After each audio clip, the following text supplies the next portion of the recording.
Heaven was watching when no one else was. The moment felt ordinary to the people around you. No spotlight, no applause, just tension. A situation designed to ignite your worst fears, provoke your flesh, or pull you into reaction. But you didn't take the bait. You didn't lash out. You didn't fall apart. You stood still when everything in you wanted to run. You kept your peace when chaos demanded your outrage. And heaven took note. In the throne room, there was silence. Not because God wasn't moving, but because he was watching. Watching the weight press against your chest, the tears form behind your eyes, the words rise in your throat, then fall silent by your choice. Angels leaned in. The accuser pointed, waiting for failure. But you didn't give him what he came for.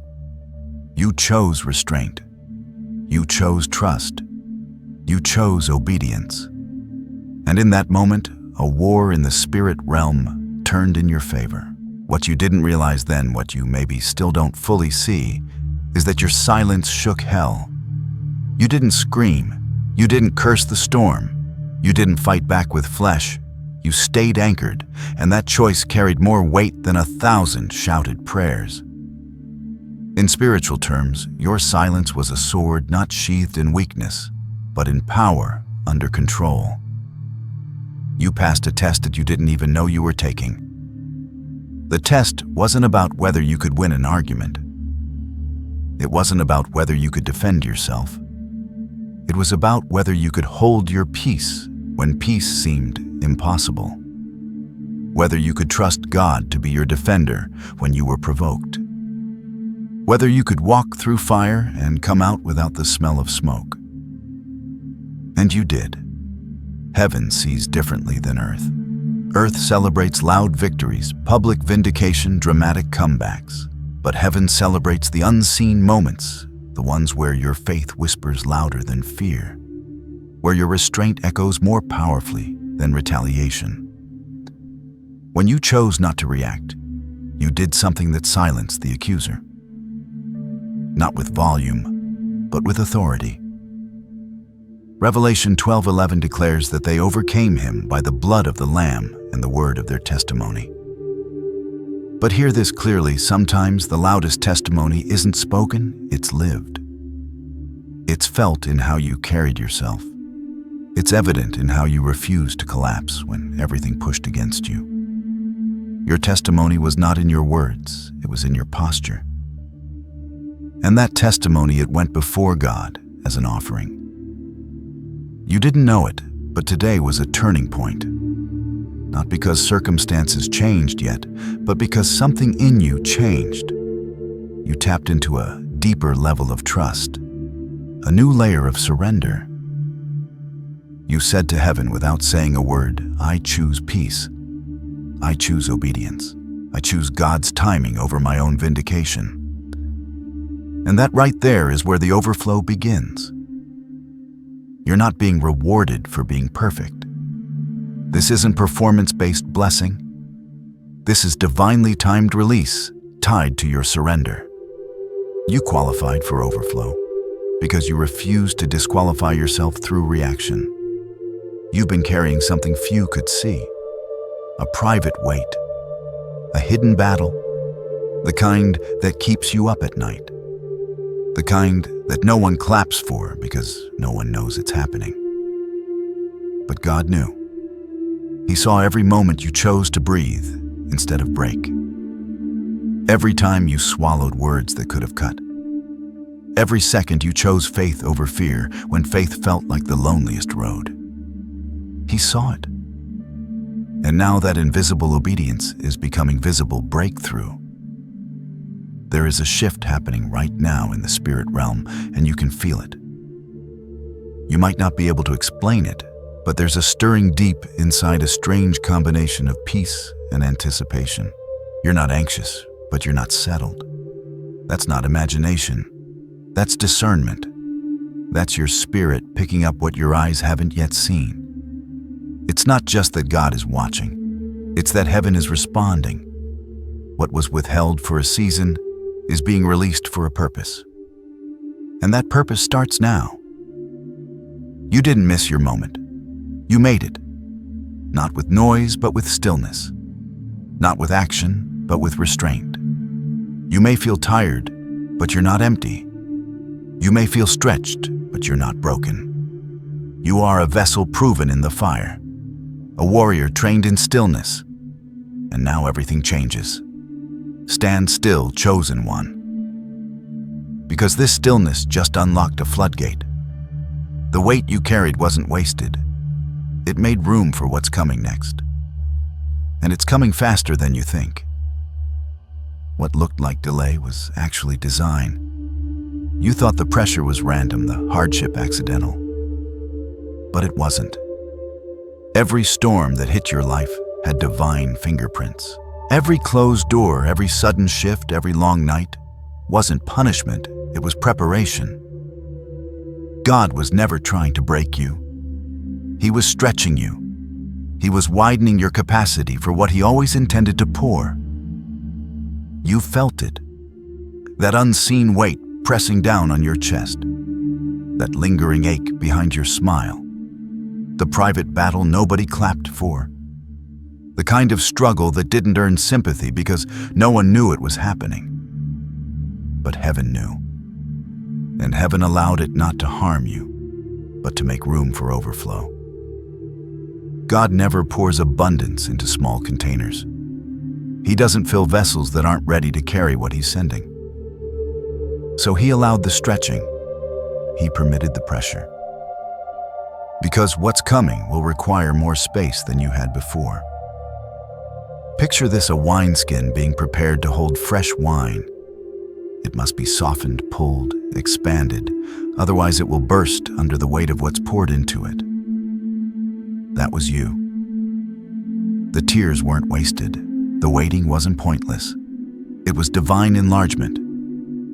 You've cried, "Lord, why is this taking so long?" And heaven responded, "Because what I'm building in you is bigger than what you asked for."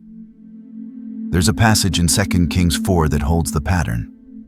A widow came to the prophet Elisha, desperate and empty. Her husband had died. Creditors were threatening to take her sons. All she had left was a small jar of oil. Elisha gave her an instruction that seemed strange: go borrow vessels. Empty ones. As many as you can. Don't gather just a few. She obeyed. And when she began pouring, the oil didn't stop. Not because heaven ran out, but because her vessels did. The oil kept flowing until every container was full.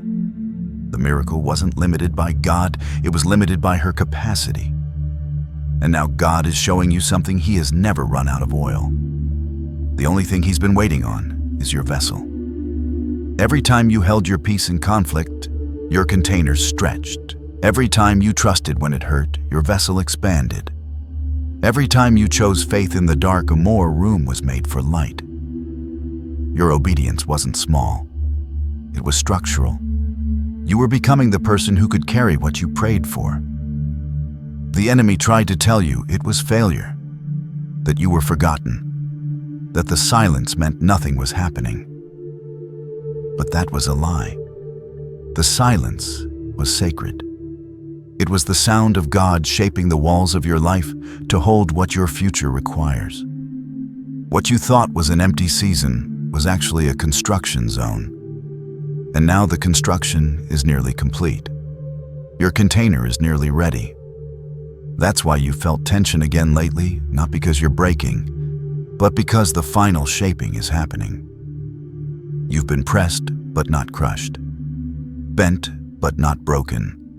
And heaven has seen the resilience, the quiet courage, the way you kept going when quitting would have been easier. Do you understand now why others couldn't go with you? Why doors slammed shut when they looked like they were supposed to open?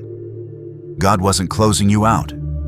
He was closing you in preserving what he was doing in you from being contaminated.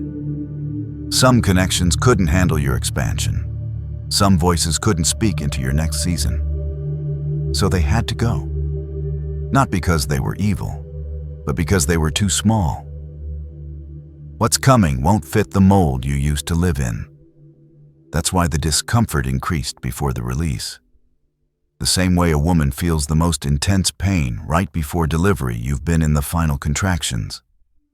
The push is near. The release is real.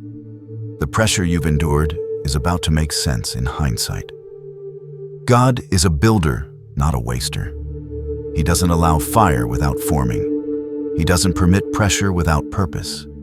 And he certainly doesn't stretch unless he intends to fill. You've been walking through a season of sacred preparation, and now something is shifting.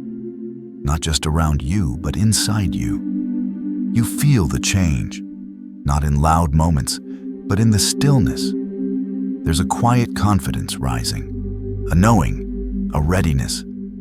It's not ego, it's divine awareness. You're not who you were when the pressure began. You're wiser, stronger, quieter, clearer. You're not desperate, you're positioned. You didn't fail. You didn't fall behind. You didn't miss your moment. You were being built for it. And now the building is ready for occupancy. The foundation has been laid in fire, but the structure is firm. The framework of faith has held. And God is about to pour into what He Himself designed. Not a portion, not a sample. Overflow. And because your container has been shaped by obedience, not impulse, you won't leak it. You'll carry it. You'll steward it. And others will be blessed because of it. You've been enlarged for a reason, and the reason is about to rain down. You've been stretched, pressed, and prepared not just for a small touch of blessing, but for something much larger. What's coming is not a drizzle. It's not a trickle. It's not a drop to tide you over until next season. What's coming is overflow, and it's not coming in a single burst. It's coming in waves. Can you feel it? That stirring in your spirit, that tension between the waiting and the breaking open. It's the sound of the tide turning, the rhythm of heaven preparing to release what's been stored up for this very moment. You didn't miss it. You didn't fall short. You held the line, and now the waves are gathering. The first wave will feel like relief. That weight that's been sitting on your chest, the pressure that's lived at the back of your mind like a shadow, it's about to lift. Not slowly, suddenly. You'll breathe differently, sleep differently, move differently. The tension you've been carrying is about to be traded for a rest that only heaven can give. You'll look around and realize that the things that once consumed your thoughts are no longer there. Not because you fought harder, but because God removed them. He's lifting burdens you weren't meant to carry alone. The heaviness wasn't yours to manage. And now you'll feel the release in your bones like fresh wind through a window that's been shut too long. You'll rest not because life got easier, but because you've been graced for peace. The second wave will feel like restoration. You thought it was gone. You told yourself it would never return. Opportunities lost, relationships broken, time wasted. But God never agreed with your conclusion. You may have buried some things, but heaven didn't. And now what the enemy devoured is being called back to life. Joel 2:25 says, "I will restore to you the years the locust has eaten." Not replace, not patch, restore. That means the same value, the same weight, the same worth, but now with more. What left your hands will return to your life, but multiplied. With clarity, with purpose, with God's fingerprints all over it. Relationships that fell apart without reason will reconnect without effort. Conversations you never thought you'd have again will pick up where they left off, but healed. Opportunities that dried up will appear again, but this time, you'll be ready. You're not the same person who lost them. You're the person who grew through the loss. The third wave will feel like acceleration. For a long time, you've walked slow. Every step felt heavy. Every door was hard to push. But the resistance was not a sign of defeat. It was a divine pace setter. And now that the internal work has been completed, the external pace is shifting. What should take others years will unfold for you in months. What once felt out of reach will now find its way to your door. It won't be you chasing opportunity, opportunity will chase you. Promotions, connections, resources, and strategies will begin to converge, not because you force them, but because you're in alignment.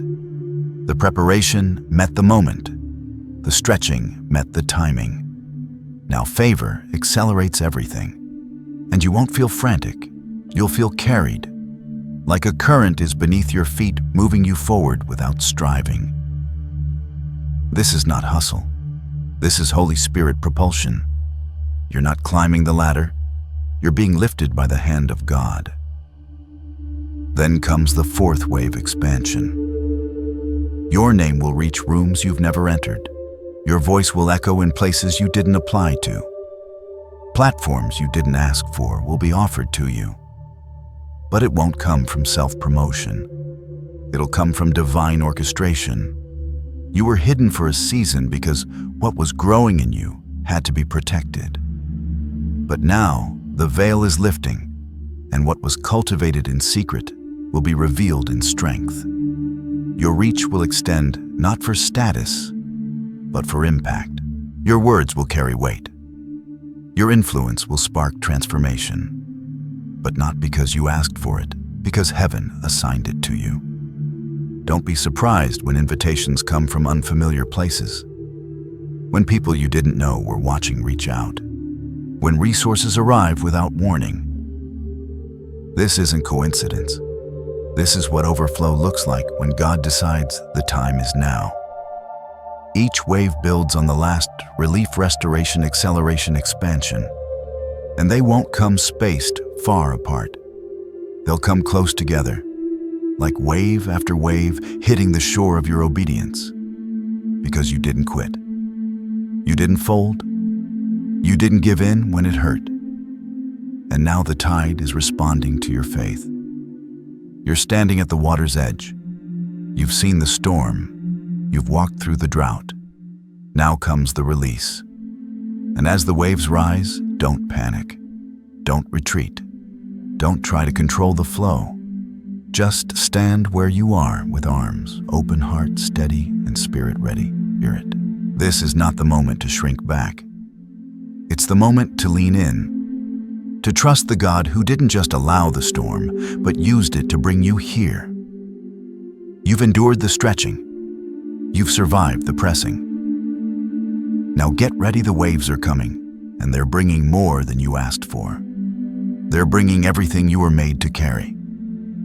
You've stood on the shore, waves of relief and restoration crashing at your feet, and it feels like the season you've waited for is finally here. But hear this clearly: just because overflow is coming doesn't mean the battle is over. It means the battle has shifted. And now more than ever, you must guard what God is pouring. Stewardship begins in silence. The same discipline that kept you from speaking death during the storm will be the discipline that protects your blessing during the release. This is not the time to get loud. This is not the moment to broadcast before it's built. What heaven is doing in your life right now is still forming. And what is forming must be protected, not paraded. You see, when the enemy couldn't get you to quit, he shifted tactics. If he can't destroy your promise, he'll try to distract your stewardship. He'll send voices that sound like support but carry subtle sabotage.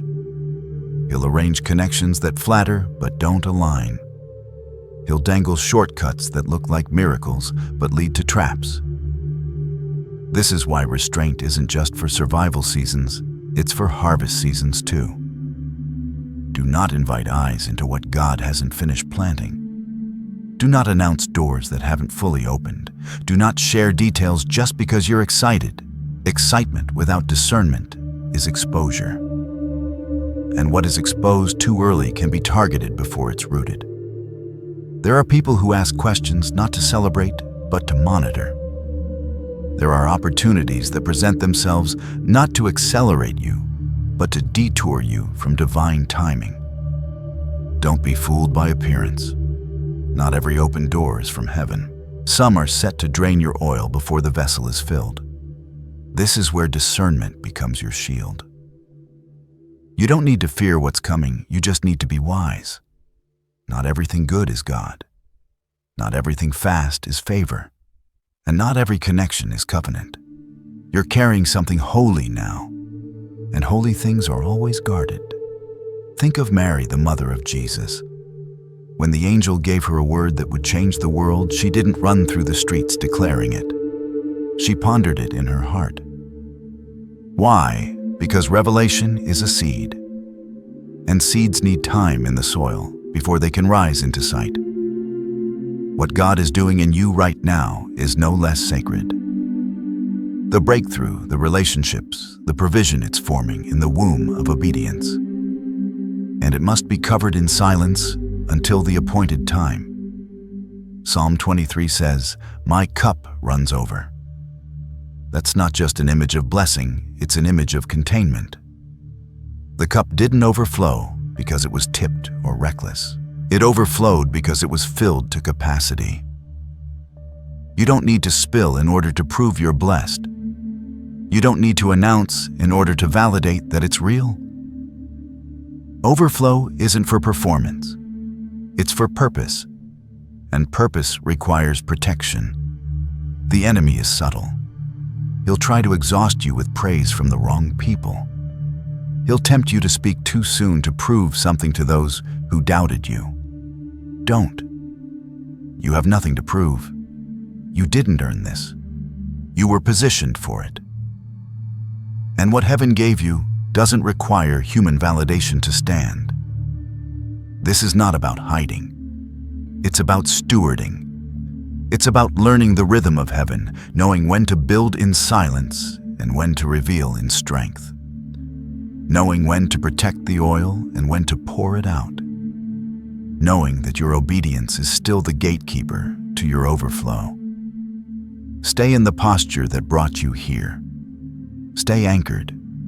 Stay discerning. Stay faithful in the quiet.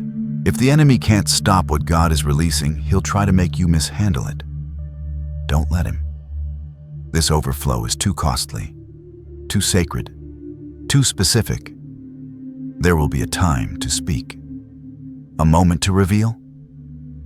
But when it comes, it won't come from your need to be seen. It will come from God's timing to be glorified. And when he does it, no one will be able to deny it. Right now, protect the oil. Guard the increase. Hide the seed until it sprouts. You're not behind. You're being strategic. And what is hidden with God is always safe and growing. The floodgates are open. The storehouses of heaven are tilting in your direction. Now your assignment is not to push, it's to protect. Not to promote, but to preserve. This moment requires the same maturity that got you here. The same restraint that silenced the enemy in the wilderness will now shield your abundance in the promise. Because what God is doing in you isn't just about increase, it's about legacy. And legacy begins with how you carry what's been given. Steward this moment like it's sacred because it is. And remember, not every wave makes noise when it rises, but the quiet ones carry the most power. You've protected the oil. You've kept your posture. You've held the silence. And now, here's what heaven wants you to understand. This overflow is not just for you. It's flowing to you, but it's meant to flow through you. What you endured didn't just prepare you to receive it, positioned you to release. You weren't refined just for personal relief. You were trusted with pain so you could carry power. Every moment you didn't quit became a foundation for someone else to stand on. Every time you held your peace, you were securing peace for people who haven't yet learned how to fight. The overflow is bigger than your breakthrough. It's for those connected to your obedience. Look at Joseph. Sold by his brothers, betrayed, falsely accused, imprisoned. 13 years of what looked like delay. But the whole time, God wasn't just preparing a man, he was preparing a provider. When famine struck, it wasn't just Joseph who was rescued. his entire family, his people, even a foreign nation. All of them were fed because Joseph didn't give up. In the pit, didn't compromise in the palace, and didn't become bitter in the prison. That's the pattern. And now that's your pattern. You are not just a recipient. You are a wellspring. You are a carrier. You are a conduit. The overflow coming into your life will touch people you haven't even met yet. Your children will walk in rooms you prayed for. Your name will open doors for those behind you. Your surrender will bless generations that bear your blood and even those who don't. That's the kind of overflow heaven is releasing. This is not about financial wealth alone. This is about spiritual legacy, emotional healing, relational covering. You're about to become the safe place you didn't have, the voice of calm you once needed, the stable hand others can lean on. Not because you sought influence, but because you carried oil through fire, and now the oil will heal others. Psalm 23:5 says, "You anoint my head with oil. My cup runs over." But here's what most forget. When a cup overflows, it doesn't benefit the cup, it blesses the ground around it. You are that cup. And everything around you is about to bloom because of what God is pouring over your life. The enemy knows this too. That's why he fought you so hard, not because of who you were, but because of what your obedience would unlock for others. Every trap he set was to stop you from becoming the door you are now. But he failed. And now the door is open and the flow is unstoppable. And not only is the oil flowing, but the wound the enemy used to access your life has been sealed shut. That open place where fear entered, where insecurity crept in, where old trauma kept circling back, has been healed. The enemy lost more than this battle. He lost his access. You've been marked, not just for breakthrough, but for protection. You'll carry this overflow in safety. The door is locked. The breach is sealed. The well is guarded. And here's what you'll start to notice. People will begin showing up not with demands, but with divine connection. Some will come hungry, and you'll feed them with peace. Others will come confused, and you'll speak clarity. A few will come broken, and your healed life will be their first glimpse of hope. You are now walking in your assignment, and this assignment isn't heavy. It's not burdensome, because when God pours overflow, He sends grace to carry it. You won't have to force it. You won't have to fake it. What used to drain you will now be effortless. What once felt too big will now fit like skin. But even now, don't rush to perform. Let the oil flow naturally. Let the opportunities rise at God's pace. Let the doors open with His hand, not yours. This is not your promotion. It's His purpose unfolding. Legacy starts in moments like this. When a heart is fully surrendered. When a life says yes, not just for personal comfort, but for kingdom impact. You've said yes, and heaven has answered with release. Lift your head. Look around. The atmosphere has changed. The ground has shifted. The heavens have opened. And everything that comes next carries eternal weight. You are not just walking into a new season. You are walking into divine multiplication. Not addition, not survival, multiplication. And as it multiplies, remember, you don't have to announce it. Just live it. Let the fruit speak. Let the lives touched testify. Let your peace preach louder than your words. This is not the end of the story. It's the start of your impact. The overflow is here. The enemy is silenced. The oil is secure, and your legacy has begun. Now walk in it with boldness, with wisdom, and with the same restraint that carried you through the storm. Heaven is smiling, earth is shifting, and everything in your life is beginning to bloom.